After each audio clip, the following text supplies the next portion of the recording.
அதனால பாண்டவர்களோட படை வீரர்கள் தினமும் அதை ஆட்டம் போட்டு கொண்டாடுவாங்க.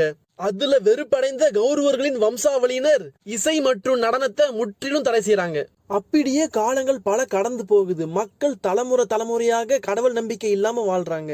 ஒரு கட்டத்துல மக்கள் நியாய தர்மத்திலிருந்து விலகுறாங்க. பல தலைமுறைகள் கடவுள் பத்தி தெரியாம மக்கள் இருந்திருந்தாலும் கடவுள் அவங்கள கவனிக்காம இல்ல. மக்கள் அதர்மத்தின் பாதையில் செல்றப்போ அதை தடுக்கவும், நீ செய்யற தப்ப நான் பார்த்துட்டு இருக்கேன்னு மக்களுக்கு உணர்த்தவும் இறைவன் முடிவு செய்யறாரு.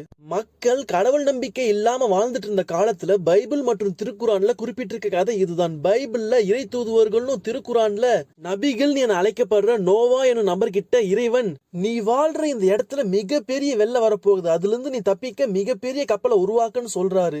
நோவா முதல்ல அது பெருசா எடுத்துக்கலனாலும் பிறகு இறைவனோட குரலை கேட்க கேட்க இறைவன் மீது மிகப்பெரிய நம்பிக்கை வருது. நோவா அதை மக்கள் கிட்ட போய் சொல்றாரு. மக்கள் அதை யாரும் பெருசா எடுத்துக்கல. ஆனா நோவா